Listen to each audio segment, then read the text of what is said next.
जय राधा माधव कुंज बिहारी।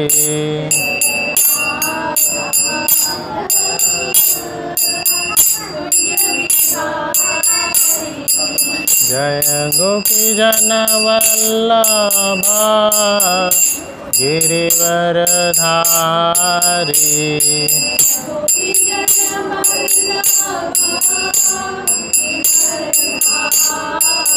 जय गोपी जन वल्लभ गिरिवरधारी।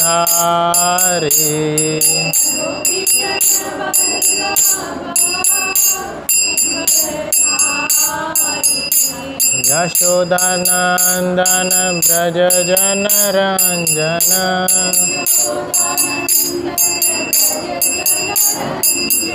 यशोदानंदन ब्रज जन रंजन।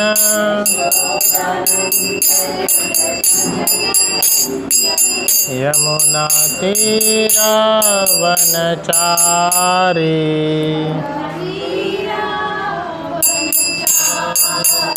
यमुना तीरा वनचारी।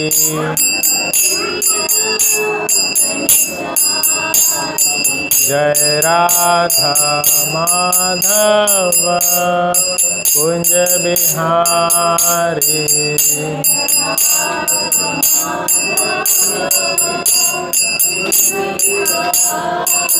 हरे कृष्ण कृष्ण कृष्ण हरे हरे, हरे राम राम राम हरे हरे।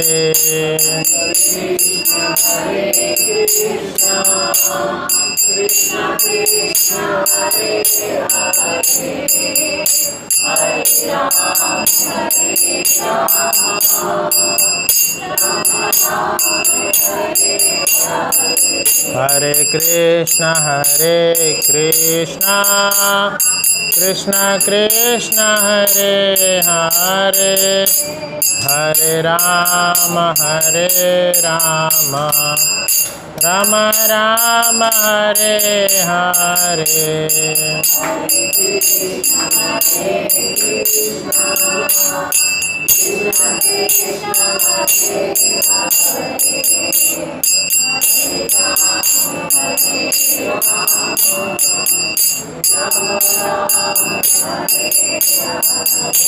जय जगन्नाथ बलदेव सुभद्रा जय सुदर्शन।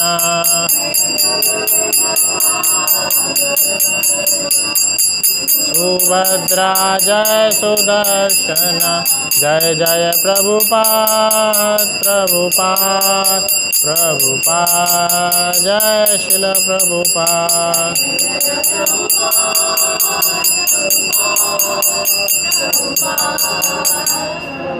हिताय गौर हरि प्रेमानंदे, हरि हरि बोल। जय।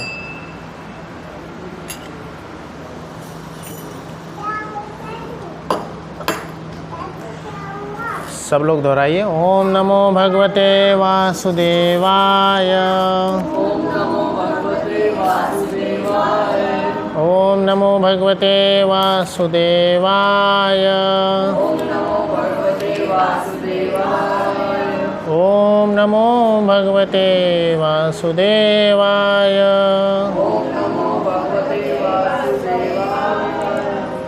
हरे कृष्णा। आप सभी का स्वागत है। आज जो हर शनिवार को हम यह गीता की कक्षा करते हैं, तो पिछले शनिवार को संक्षिप्त में 11वां अध्याय हमने पूरा चर्चा किए थे। 11वें अध्याय में 55 श्लोक है, तो पूरा विभूति बताते हुए अंत में जो एक अर्जुन को भगवान क्या बता रहे हैं, 11वें अध्याय का 55वां श्लोक हम देखेंगे। हे अर्जुन, जो व्यक्ति सकाम कर्मों को तथा मनोधर्म के कल्मश से, सकाम कर्म और मनोधर्म, मन से जो धर्म हमने बना लिए हैं, इन सब के कल्मश से मुक्त होकर मेरी शुद्ध भक्ति में तत्पर रहता है, जो मेरे लिए ही कर्म करता है, जो मुझे ही जीवन का लक्ष्य समझता है और जो प्रत्येक जीव से मैत्री भाव रखता है वह निश्चय ही मुझे प्राप्त करेगा। तो कई सारे लक्षण बताए, क्योंकि अब कृष्ण का विराट रूप अर्जुन देखें, उसके बाद में चतुर्भुज विष्णु रूप भी देखे, उसके बाद में सौम्य द्विभुज स्वरूप जो कृष्ण का है वह भी देखे।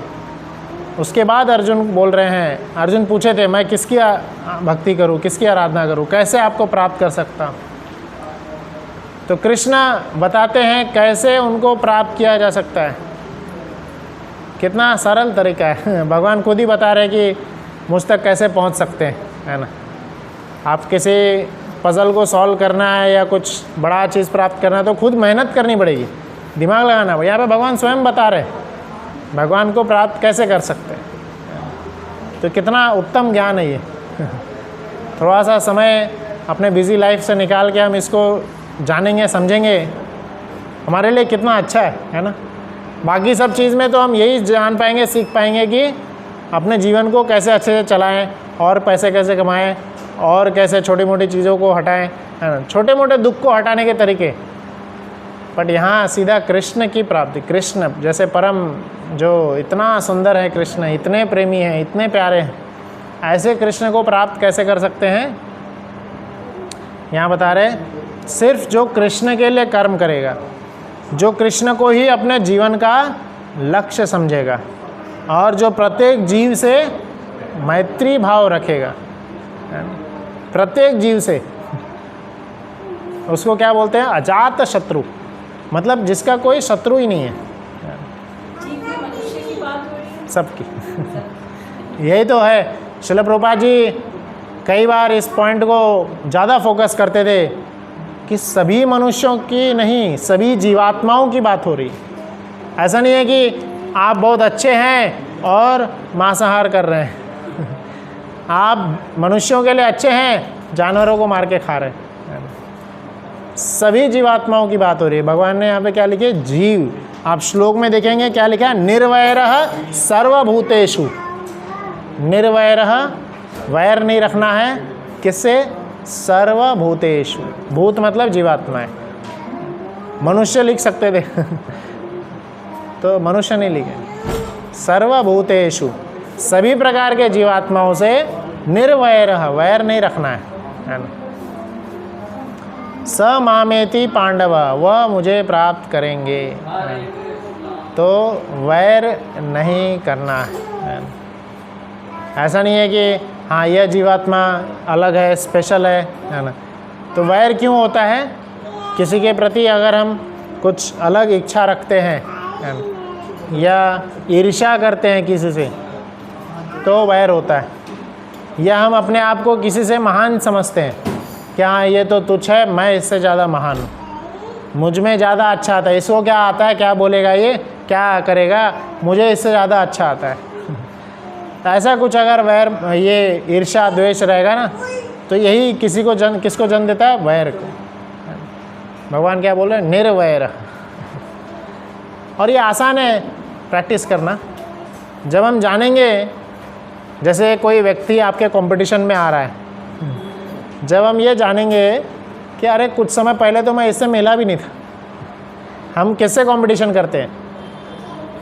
आपको अमेरिका में बैठे किसी भी इंसान से कुछ कंपटीशन है, ऑस्ट्रेलिया में बैठे किसी व्यक्ति से कंपटीशन है, नहीं है। इंडिया में, साउथ इंडिया में कर्नाटका स्टेट है, वहाँ पे कोई तो बैठा है, मुंबई में कोई बैठा है, उन सब में तो हम जानते भी नहीं क्या है कंपटीशन। कुछ ईर्ष्या वैर की भावना नहीं रहेगी। किससे कंपटीशन रहता है, किससे वैर रहता है, जो जिसको हम देख रहे हैं, अगल बगल जो हैं, और स्पेशली जो हमारे ही फील्ड में काम कर रहे हैं, जो हमारे ही फील्ड में काम कर रहे हैं, हमारे टक्कर पे हैं। जैसे मुझे गाने आते ही नहीं है, मैं कितना भी सुरताल कर लूँ, मुझे कीर्तन उतना अच्छा जमेगा नहीं। तो जो अच्छा कीर्तन कर रहा है उससे मुझे क्या ही वैर होगा, बढ़िया है, अच्छा कीर्तन कर रहा है, भगवान की सेवा कर रहा है, मुझे तो आता भी नहीं वैसे भी। भगवान कृपा करेंगे तो आएगा, नहीं तो कोई चिंता नहीं। तो हमें जो चीज़ आता है उसी से हमें वैर हो। कोई अगर डांस बहुत अच्छा कर रहा है तो अच्छी बात है, करो, हमारा क्या, हमें उससे वैर नहीं होगी, है ना। पर अगर एक डांसर रहेगा, उस डांसर को दूसरे डांसर से होगा। तो ये इसलिए ये पॉइंट हमें ज़रूर ध्यान रखना चाहिए कि निर्वैरः सर्वभूतेषु, भगवान उनके ज़्यादा नज़दीक होते हैं, उनको ज़्यादा प्रेम करते हैं जो किसी से ईर्ष्या नहीं करता, किसी से वैर नहीं करता, समझता है कि इस दुनिया में हम भी वो भी और सब कुछ क्षणिक है, आज थोड़े पल के लिए है, कल नहीं रहेगा। या सुख भी दुख भी जो भी है थोड़े पल के लिए, सुख भी दुख भी सब थोड़े पल के लिए, कल नहीं रहेगा। तो क्यों ईर्ष्या द्वेष करके अपने मनस्थिति को खराब करें, है ना? सुख से जीना है, कुछ ही पल की ज़िंदगी। तो अर्जुन को यही समझाते हुए कृष्णा किस ओर लेके जा रहे हैं, भक्ति योग की तरह लेके जा रहे हैं, भक्ति योग के ओर लेके जा रहे हैं कि भक्ति करना ही परम उद्देश्य है ज़िंदगी का। भक्ति करना ही हम उसी से सफलता प्राप्त कर सकते हैं, उसी से भगवान को प्राप्त कर सकते हैं, भक्ति के माध्यम से ही, है ना। अब वो भक्ति में क्या क्या होता है, अब ये जो 11वें अध्याय का आखिरी वर्ड है ना, स मामेति पांडव, अब 12वें अध्याय में कई जगह पे ये वर्ड बोलेंगे, है ना। तो भगवान के प्रिय बनना है। जैसे एक लड़का जाके लड़की को बोलता है कि मैं आपसे प्रेम करता हूँ, आपके प्रिय कैसे बनूँ मैं। जैसे कोई कंपनी होती है, अपनी लिस्ट निकालती है कि हाँ मुझे ये सब इसकी रिक्वायरमेंट है, जिसको एक्सेल आता है, जिसको वर्ड आता है, जिसको ये सॉफ्टवेयर आता है, सॉफ्टवेयर के 10 नाम गिना देते हैं, ये सब सॉफ्टवेयर, है ना। तो क्वालिटीज़ बताती हैं, या कोई प्रेमी भी अपनी क्वालिटीज़ बताता है, ये सब क्वालिटीज़ चाहिए। तो 12वां अध्याय समझ लीजिए क्या है। 12वां अध्याय भगवान बताएंगे कि उनके भक्त अगर बनना है तो वही बताएंगे ना, हम थोड़ी अपने मन से बोल सकते हैं हाँ शायद कृष्ण को ऐसा अच्छा लगता होगा। तो कृष्ण इस 12वें अध्याय में बताएंगे उनको क्या क्या अच्छा लगता है ना, क्या क्या क्वालिटीज़ अच्छी लगती है। तो फिर क्या करना है 12वां अध्याय पढ़ने के बाद, आज छोटा सा ही 20 श्लोक का ही अध्याय, सबसे छोटा अध्याय पूरे भगवद्गीता में ये वाला है, और 15वां अध्याय भी है। 12वां 15वां अध्याय सबसे छोटा है। तो जल्दी प्रयास करेंगे ख़त्म करने का, और रोज़ इन श्लोकों को पाठ करने का प्रयास करिएगा, और घर पे आईना रोज़ शाम में देखिएगा क्या मेरे में ये क्वालिटीज़ आई है तो कितना आई, नहीं आई तो मुझे और कितना काम करना है।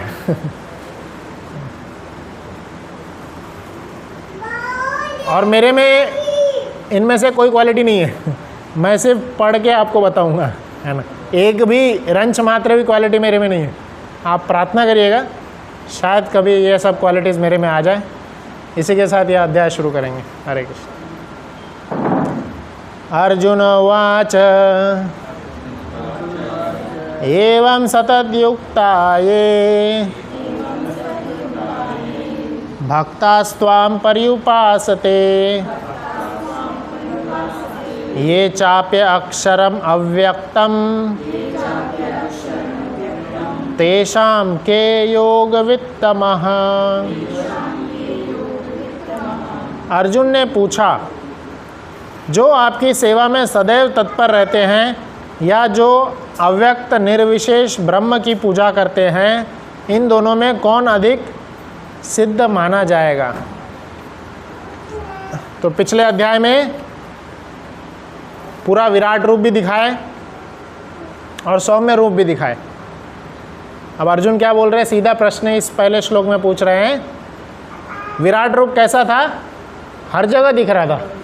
लोग बोलते ना भगवान हर जगह है, तो अर्जुन सीधा इस श्लोक में प्रश्न पूछ रहे हैं, कौन भक्त श्रेष्ठ है। वह भक्त जो आपको हर जगह पूजता है, हर जगह देखता है, हर जगह सम्मानित करता है, या दूसरा जो आपको एक व्यक्ति रूप में देखता है। यहाँ पे क्या है, भगवान एक व्यक्ति रूप में है ना। भगवान के सुंदर हाथ है, सुंदर पैर है, सुंदर आँख है, नाक है, सारे अंग हैं एक व्यक्ति रूप में। क्या प्रश्न है, जो आपको एक व्यक्ति विशेष में पूजा करते हैं या जो निर्विशेष रूप में ब्रह्म रूप में पूजा करते हैं। तो अब भगवान इसका उत्तर देंगे, किस रूप में भगवान का पूजा करना सर्वश्रेष्ठ है। निर्विशेष रूप में कि व्यक्ति विशेष के रूप में। परम ब्रह्म भगवान जो सब जगह विराजे हुए हैं, सब जगह स्थापित है, इस रूप में पूजा करें कि जो हमारे सामने राधा मदन मोहन के रूप में है ना, विग्रह के रूप में स्थापित है, इनकी पूजा करें। किसकी पूजा सर्वश्रेष्ठ है और ज़्यादा अच्छी है। तो अगला श्लोक पढ़ेंगे। श्री भगवान उवाच मय्यावेश मनो ये मां नित्य मुक्ता उपासते श्रद्धया पर्युपेतास्ते से युक्ता तमामतः। तो तमामतः ये कृष्ण बता रहे हैं, मेरा मत है ये। क्या मत है? जो लोग अपने मन को मेरे साकार रूप में एकाग्र करते हैं, अपने मन को भगवान के साकार रूप, साकार जो भगवान का रूप है कि राधा मदन मोहन है, कृष्ण है, राधा के संग है, और उनके सुंदर कमल चरण है, और उनके सुंदर कमल नयन है, कमल नाभि है, और भगवान बंसी धारण किए हुए हैं, जो साकार रूप है ये, इस पे हमारे मन को क्या करना है? एकाग्र करना है। तो वह, और दूसरा, अत्यंत श्रद्धापूर्वक मेरी पूजन करते हैं, सदैव लगे रहते हैं, वे मेरे द्वारा परम सिद्धि प्राप्त करेंगे। तो वह जो है इस भजन के विधि के द्वारा परम सिद्धि प्राप्त करेंगे। निराकार मतलब बताया ना, भगवान सब जगह है, भगवान सर्वत्र है। जब विष्णु भगवान का विराट रूप अर्जुन देख रहे थे, तो विराट रूप ऐसा ही था, कहीं ख़त्म नहीं हो रहा था। हर जगह मुंह थे, हर जगह आँख थे, हर जगह हाथ था, हर जगह पैर है, कहीं ना शुरू है ना अंत है, हर जगह भगवान है, हर जगह। तो पर भगवान क्या बोल रहे हैं? साकार रूप की पूजा करना है। आपको भगवान की सेवा करने की इच्छा हो रही है, भगवान को कुछ खिलाने की इच्छा हो रही है। अब यहाँ विराट रूप में देख रहे हैं भगवान का मुंह सब जगह है, तो किधर खिलाएंगे? क्योंकि हम मनुष्य साकार रूप को अच्छे से वर्शिप कर सकते हैं, उनकी सेवा कर सकते हैं, इसलिए हमारे लिए बताया गया है कि आप साकार रूप की पूजा करें। क्योंकि हम क्या है, जो चीज़ें 8 वस्तु बताई गई, जैसे कोई मेटल का है, या भगवान हर जगह है बट दिख नहीं रहे। भगवान को हम कैसे देख पाएंगे? हम जो पंच महाभूत से बने हैं, यही पंच महाभूत से बनी हुई चीज़ों को ही हम देख पाएंगे। हवा को देख सकते हैं? नहीं देख सकते। तो इवन यहाँ पे कई सारे ऑक्सीजन है, नाइट्रोजन है, हाइड्रोजन है, कुछ देख सकते हैं। इवन कई सारे जीवात्माएं भी हैं, है ना, किसी भी जीवात्मा को हम नहीं देख सकते। तो हम पंच महाभूत से, हम इस आँखों से जिसको देख सकते हैं, उसी को हमें क्या बताया गया है? कृष्ण, वही साकार रूप की आप वर्शिप करें, वही आसान है, सरल है। अगले श्लोक में देखिए, अगले श्लोक का हम अर्थ पढ़ सकते हैं। लेकिन जो अपने इंद्रियों को वश में करके तथा मंत्रों के तथा सबों के प्रति समभाव रखकर परम सत्य को की निराकार कल्पना के अंतर्गत उस अव्यक्त की पूरी तरह से पूजा करते हैं, जो इंद्रियों के अनुभूति के परे है। इंद्रियों के अनुभूति के परे है। हम विराट रूप को अनुभूत कर सकते हैं, इंद्रियों की अनुभूति के परे है वो, हम देख ही नहीं सकते, सुन नहीं सकते, है ना। इनको हम देख सकते हैं, ऐसा विराट रूप, ऐसा सुंदर साकार रूप है, ऐसा उनकी हाथ है, उनका मसाज कर सकते हैं हम, उनको दूध दे सकते हैं, उनको कुछ पीने को, कुछ सूंघने को दे सकते हैं, सब कुछ हम कर सकते हैं, है ना।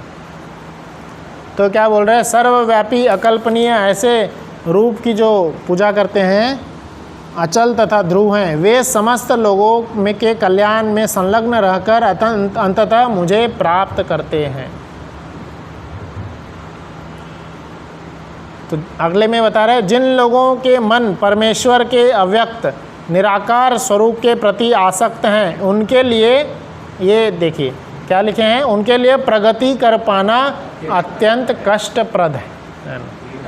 हाँ, देहधारियों के लिए उस क्षेत्र में प्रगति कर पाना सदैव दुष्कर होता है।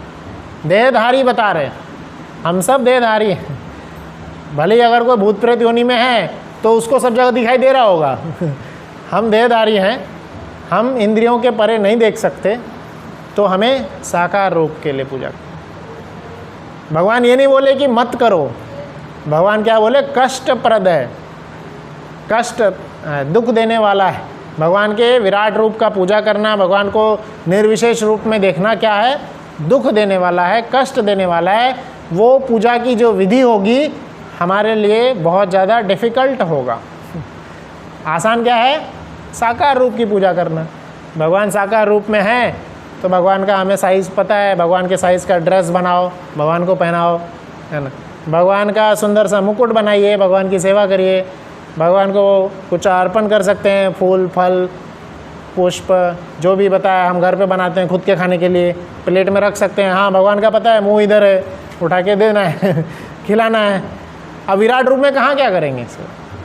तो साकार रूप की सेवा हमारे लिए क्या है, बहुत ही ज़्यादा सरल है और हम आसानी से कर सकते हैं, है ना। तो इसलिए कभी भी साकार रूप की पूजा करना चाहिए, है ना।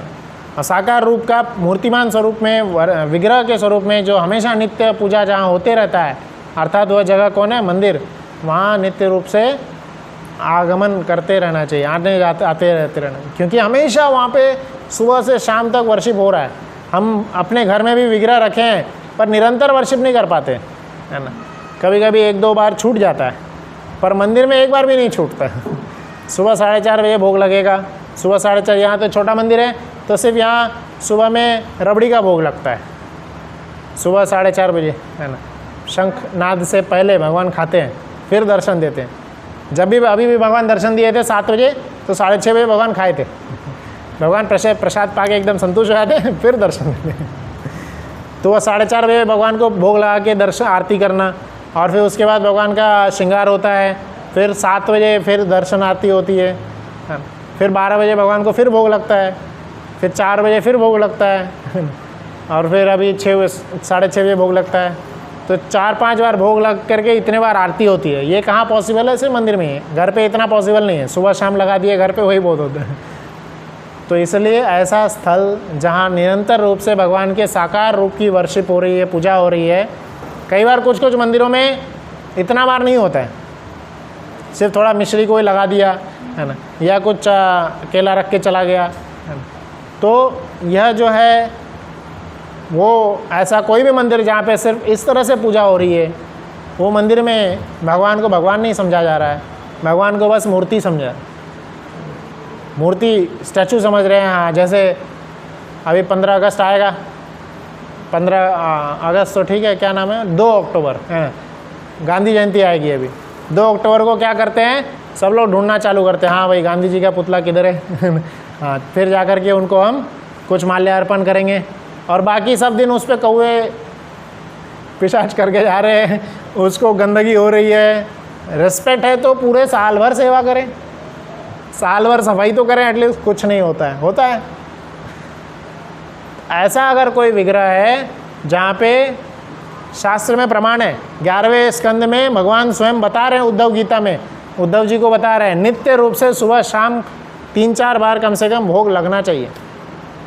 तो ऑब्वियसली हमें उसी जगह पे जाना चाहिए, वहीं पे भगवान विराजमान रहते हैं, उपस्थित रहते हैं और खिलते हैं। भगवान हंसता खेलता मुख रहता है भगवान का, जहाँ पे नित्य भोग लग रहा है, नित्य आरती हो रही है सुबह शाम, दिन में कई बार, है ना।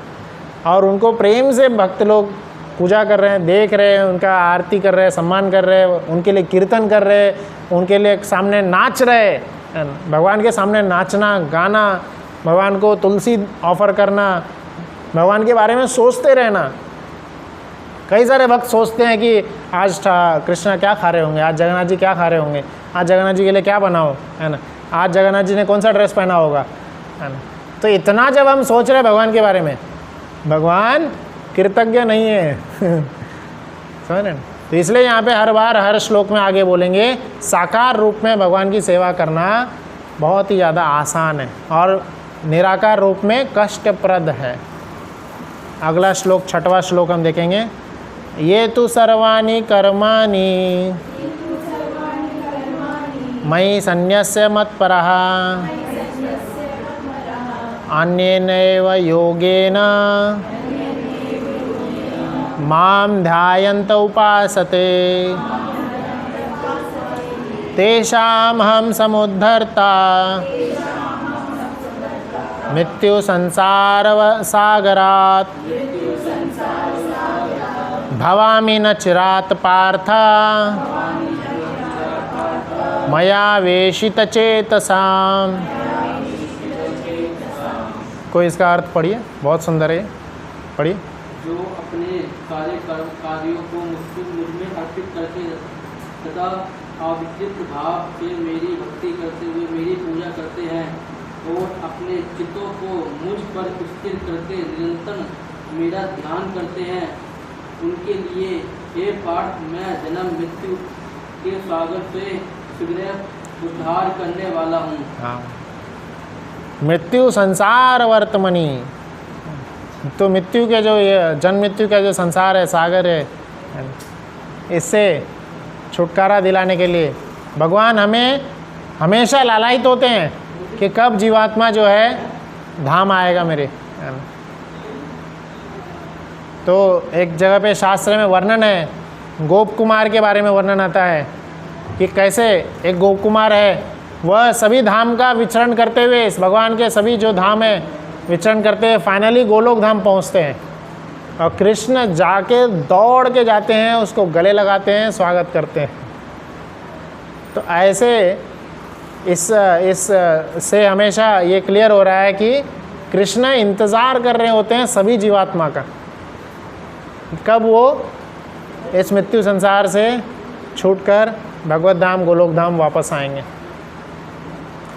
यहाँ पे भी भगवान यही बता रहे हैं, जो अविचलित भाव से मेरी भक्ति करते हैं, मेरी पूजा करते हैं, अपने चित्त को हमेशा भगवान की सेवा में लगाए रखते हैं, वह जन्म मृत्यु के सागर के से शीघ्र ही उद्धार प्राप्त हो जाएंगे, उद्धार करने वाले हैं। मने बोले मैं कहा था जब बद्रीनाथ जाते हैं तो मैंने बोला बद्रीनाथ जाते हैं तो वहाँ पे कभी दोबारा नहीं आते, मतलब कि श्लोक है वहाँ पे, मैंने देखा था रील वगैरह पे, तो ये सच है क्या?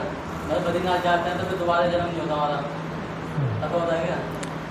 एक्चुअली भगवान के जो भी धाम है ना, भगवान के धाम जितने भी हैं, इन सब धाम में हम भगवान की कृपा से ही जा पाते हैं।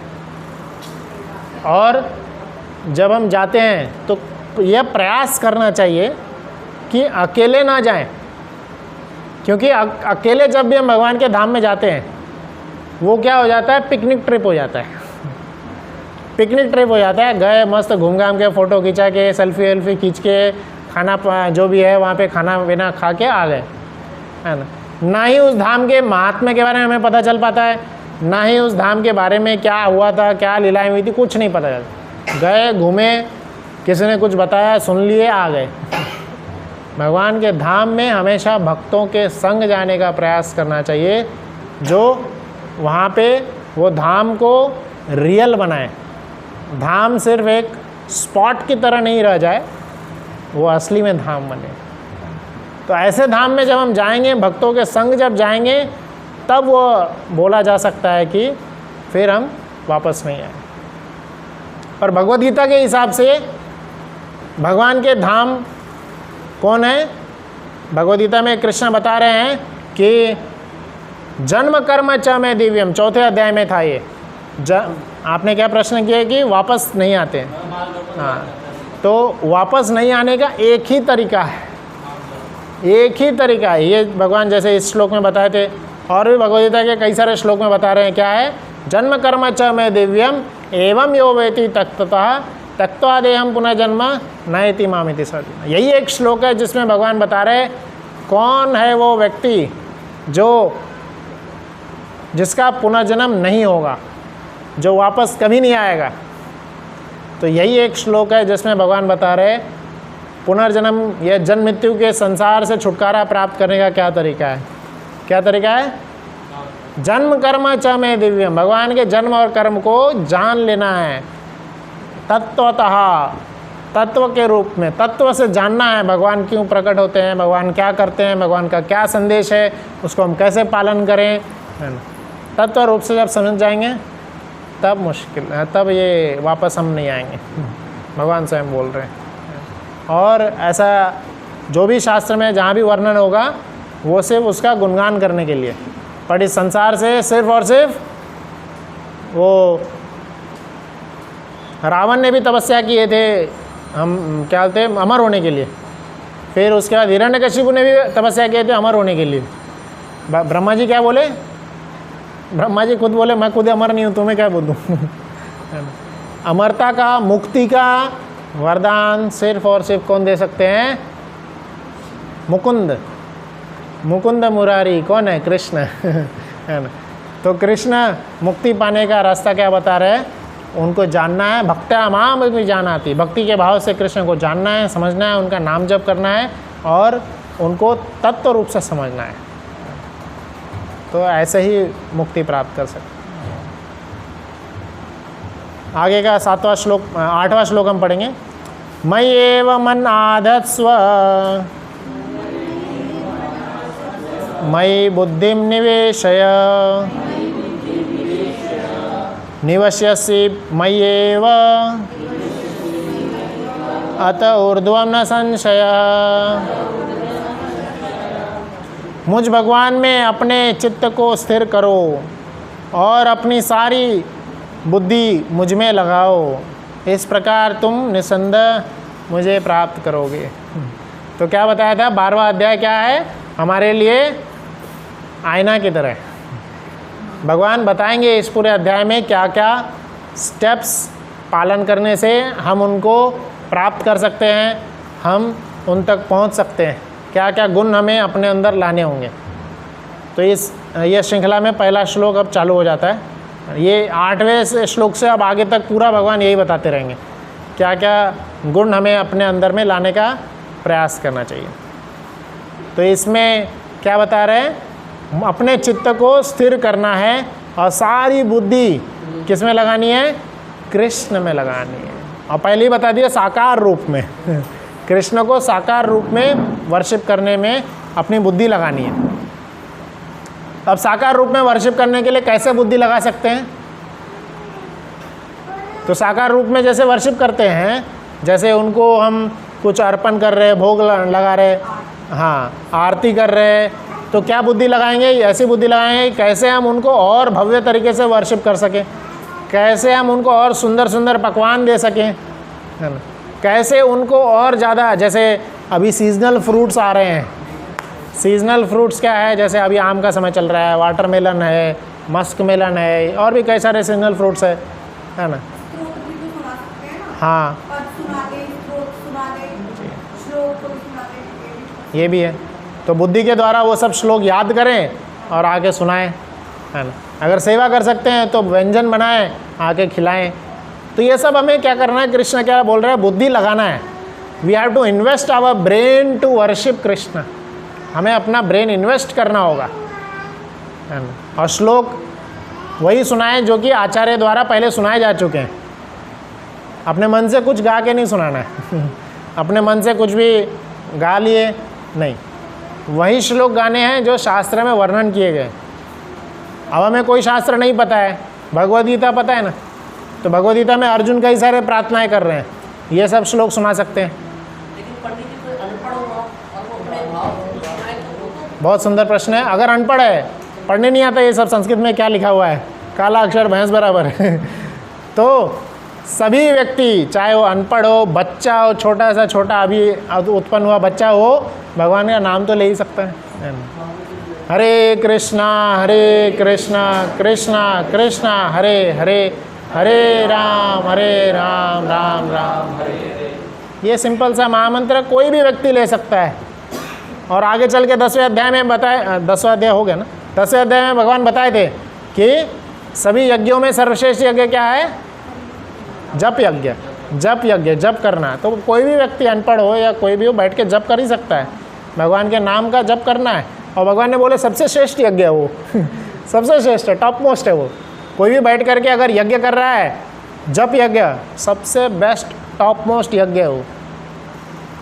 प्रभुपाद जी के जो गुरु थे भक्ति सिद्धांत सरस्वती ठाकुर, उनके आश्रम में एक व्यक्ति रहता था।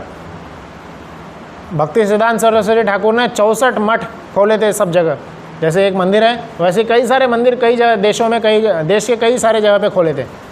तो ऐसे भक्ति सिद्धांत ठाकुर के आश्रम में एक व्यक्ति रहता था, वो कुछ सेवा नहीं करता था, आश्रम में जब रहते हैं तो कुछ छोटी मोटी सेवाएं करनी पड़ती हैं जैसे पुस्तक वितरण करने आना, सब्ज़ी भंडारा होगा तो सब्ज़ी लाने आना, सब्ज़ी ठीक ठाक रखना, ये छोटी मोटी कई सारे सेवाएं होती है। तो वो कुछ नहीं करता था, वो सिर्फ बैठ करके जप करता था, हरे कृष्णा कृष्णा कृष्णा हरे हरे, हरे राम राम राम हरे हरे। सुबह में, दिन में, शाम में, रात में, जब भी उसको देखेंगे बैठ के जप कर रहा है। कभी खड़े होके जप कर रहा है, कभी लेट के जप कर रहा है, सिर्फ जप ही जप कर रहा है और कुछ काम नहीं कर रहा, कुछ सेवा नहीं। तो जो जनरली ज़्यादा सेवा करते हैं उनको ईर्ष्या हो जाती है, अरे ये कुछ सेवा नहीं कर रहा, मुझे इतना करना पड़ रहा है। तो सभी लोगों ने जाके मठ के जो अधीश थे, स्वयं भक्ति सिद्धांत सरस्वती ठाकुर, उनको जाके कंप्लेंट किए, बोले कि स्वामी जी ये जो है कुछ सेवा नहीं करता है, सुबह से शाम से जप करते रहता है और हम लोग इतना सारा सेवा करते हैं, आप बोलिए इनको कुछ सेवा करने को। तो भक्ति सिद्धांत सरस्वती ठाकुर उसके बारे में भी जानते थे और इन लोगों के बारे में भी जानते थे, कौन कितनी सेवा करता है गुरु सब जानता है। तो उन्होंने क्या बोले कि ठीक है, कल आप जा कर के न्यूज़पेपर में एडवर्टाइजमेंट दीजिए कि हमारे मठ में वैकेंसी है। क्या चीज़ की वैकेंसी है? क्वालिफ़िकेशन, जॉब प्रोफाइल क्या है? बैठ करके सिर्फ जॉब करना है। जॉब प्रोफाइल ये है कि बैठ करके जॉब करना है और क्या क्या मिलेगा? सब कुछ, रहने खाने के लिए जो भी सुविधा चाहिए एकदम टॉप मोस्ट खाने को मिलेगा, टॉप मोस्ट रहने की सुविधा है। रहने की सुविधा क्या, बेड है, बिस्तर है, सब कुछ मिलेगा, है ना। और पूरे जीवन पर्यंत तक मिलेगा, जीवन के अंत तक। बाहर लोग खाने पीने के लिए मर रहे हैं, है ना, महंगाई इतनी बढ़ती जा रही है, अंतिम समय तक, पूरा जीवन के अंतिम समय तक रहना खाना सब कुछ मिलेगा। जॉब प्रोफाइल क्या है?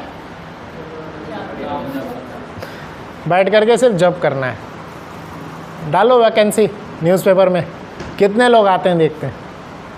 पूरा महीना गुजर गया, 2 महीना गुजर गया, कोई भी व्यक्ति नहीं आया। कुछ कुछ लोग आए, 1-2 दिन में भग गए। हमेशा सुबह शाम निरंतर बैठ करके जप करते रहना, है ना, ये कोई आसान काम नहीं है। वही कृष्ण यहाँ बता रहे, बुद्धि लगानी है भगवान की सेवा में, है ना। तो भगवान का निरंतर जप करते रहना ये बहुत ही सरल विधि है और इसी विधि के द्वारा भगवान को प्राप्त भी कर सकते हैं। बस नाम जप करते रहो, बुलाते रहो भगवान को, एक न एक दिन तो आ ही जाएंगे, है ना। सबरी माता बुलाते रही, रोज़ सेवा करते रही।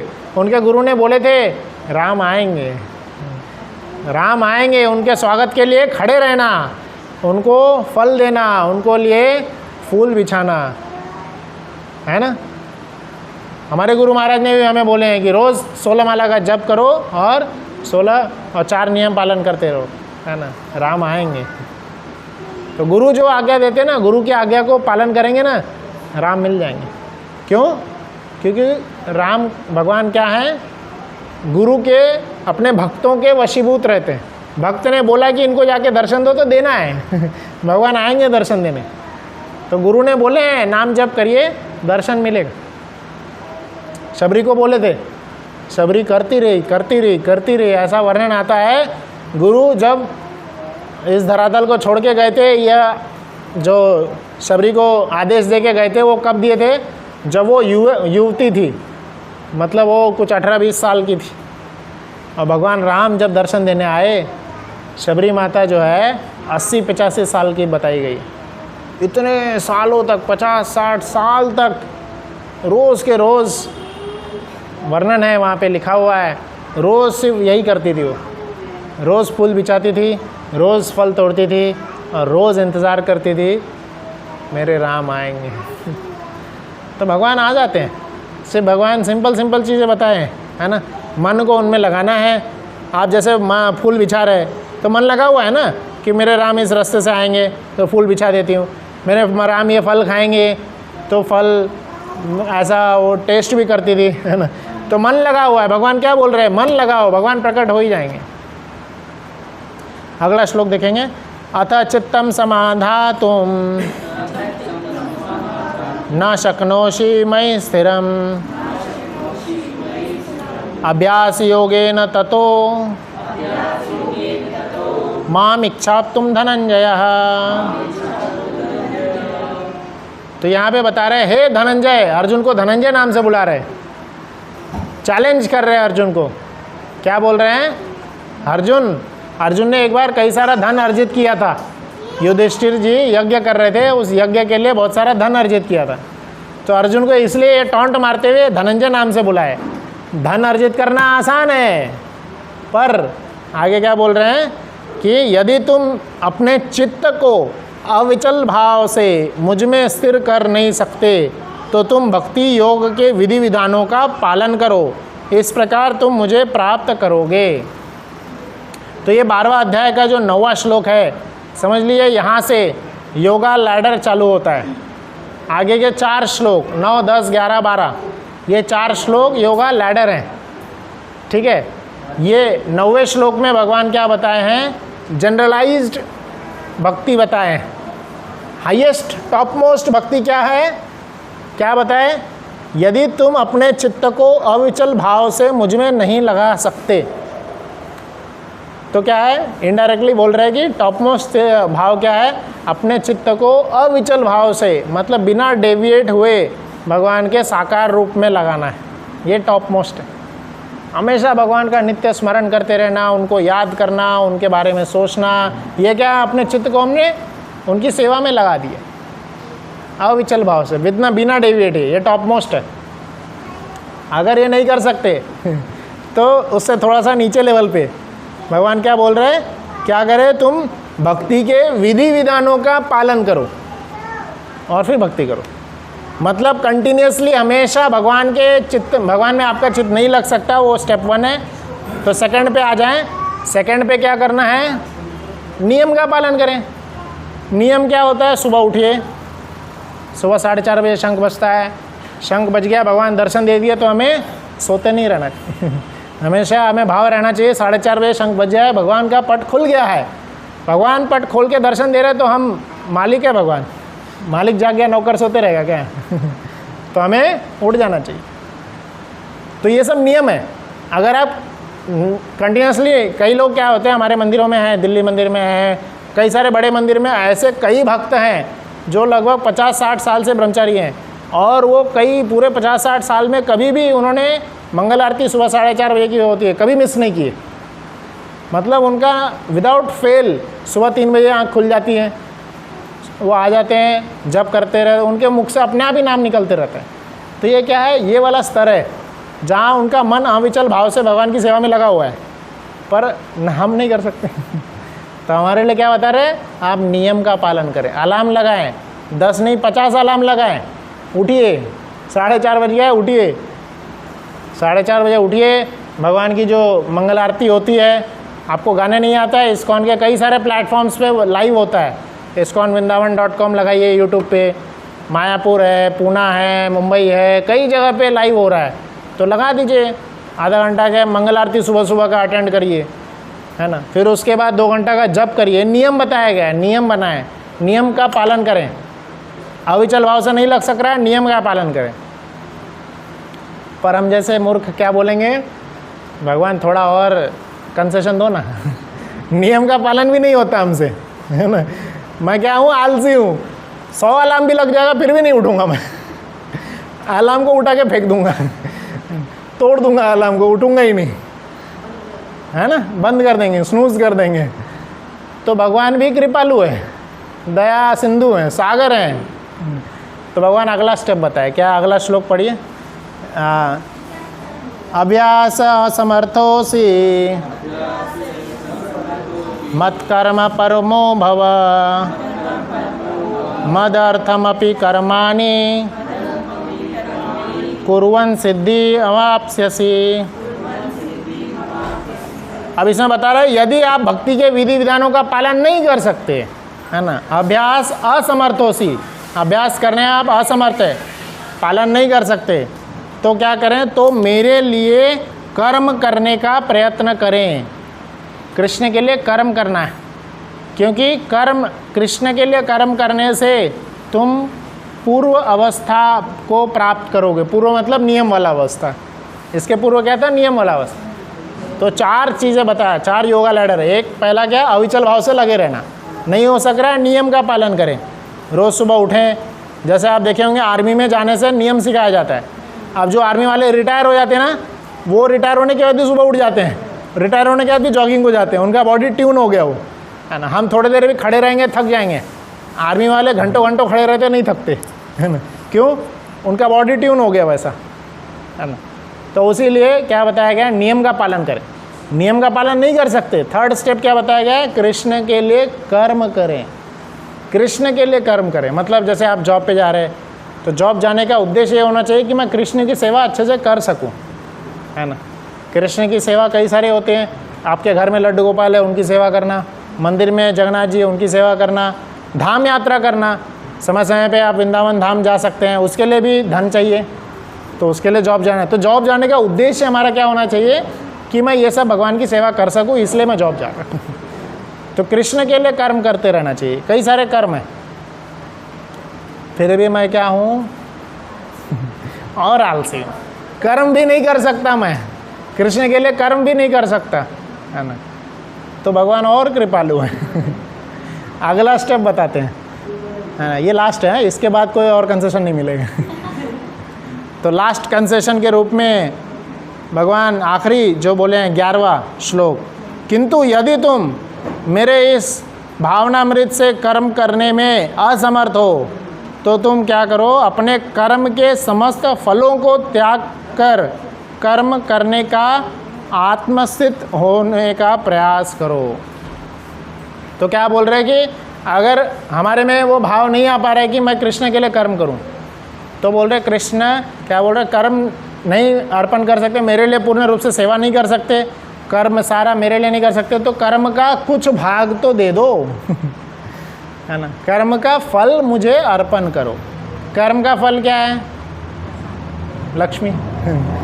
लक्ष्मी भगवान मतलब लक्ष्मी, धन से, धन से तन से हम भगवान की सेवा। कर्म का फल हमारा तन भी है, हम जॉब करते हैं, हम पैसा खुद के शरीर पे इन्वेस्ट करते हैं, हम अच्छा खाएंगे, अच्छा रहेंगे, अच्छा अपने आप को वेल मेंटेन रखेंगे। तो क्या बोल रहे हैं, आपका वेल मेंटेन बॉडी है, आकर के रथ यात्रा में जगन्नाथ जी का रथ खींचिए, जगन्नाथ जी की ऐसी सेवा करें। मतलब अपना फल भगवान की सेवा में देने, तन भगवान की सेवा में दो, मन भगवान की सेवा में दो, है ना, और धन, है ना। तो ये तन मन धन से भगवान की सेवा करें। कर्म नहीं कर सकते भगवान के लिए दिन भर, जैसे कई लोग होते हैं, जैसे आप देखेंगे जॉर्ज हैरिसन का नाम सुने होंगे।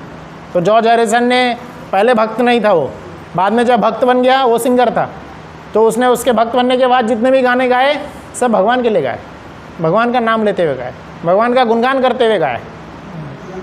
तो ये क्या हो गया, कर्म भगवान के लिए करना है। नहीं कर सकते तो कर्म का फल अर्पण करें, ये ज़रूरी है। और मेरे ख्याल से ये लास्ट स्टेप जो है सब लोग कर सकते हैं। सब लोग किसी न तो किसी प्रकार से कर्म के फल को भगवान को दे सकते हैं। या तो अपने तन से भगवान की सेवा करें, तन दीजिए, मन दीजिए, धन दीजिए, है ना। तुम्हारा मंदिर तो बन ही रहा है, अभी अगले महीने जन्माष्टमी भी है, लिस्ट लग गई है, तो जिस भी प्रकार से कर सके। तो ये चार कर्मा लैडर बताया गया।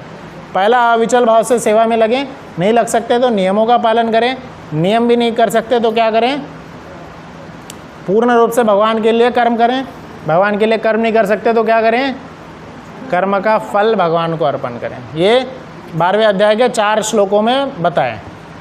अब 12वें श्लोक से भगवान, 12वें और उसके आगे श्लोक से भगवान क्या बताने चालू करते हैं, कौन लोग मुझे प्रिय हैं। आप देखेंगे 12वें श्लोक में भगवान ये बताएंगे कि अब नीचे दिए गए सारे लोग मेरे प्रिय हैं।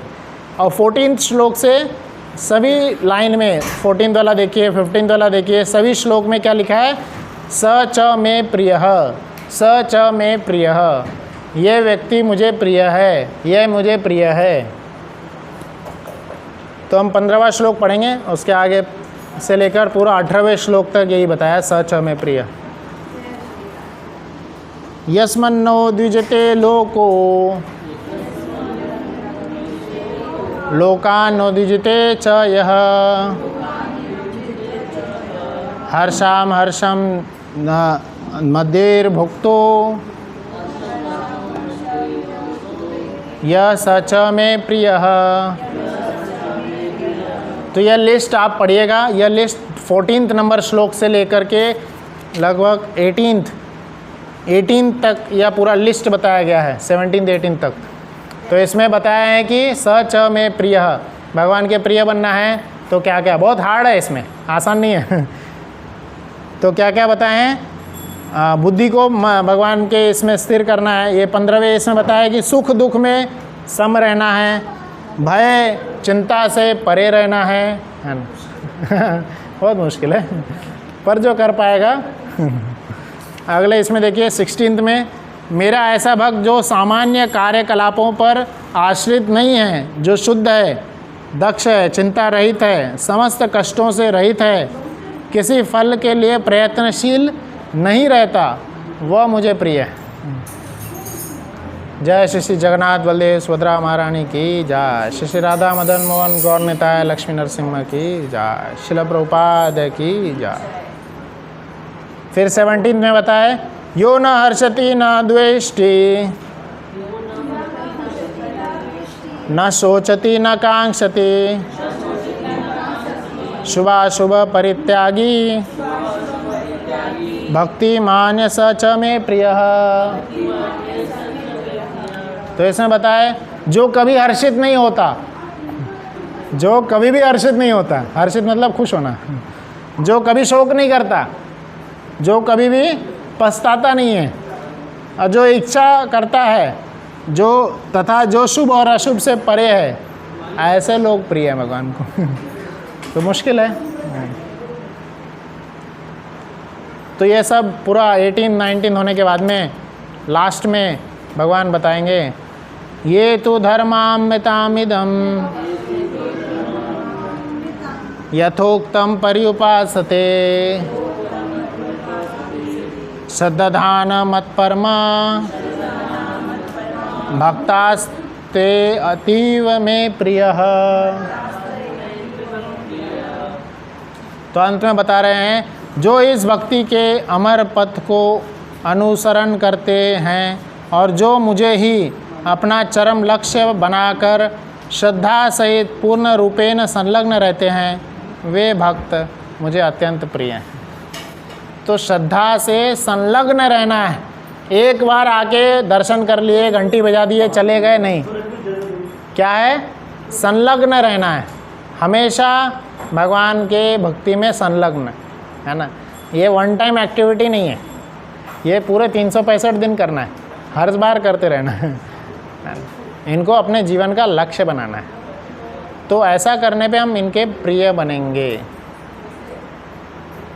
ठीक है, तो यहाँ पे हम 12वां अध्याय जो है अंत होता है, विराम देंगे। अगले शनिवार को 13वां अध्याय हम करेंगे, शनिवार को शाम में 7:30। आप सब आइएगा। किसी का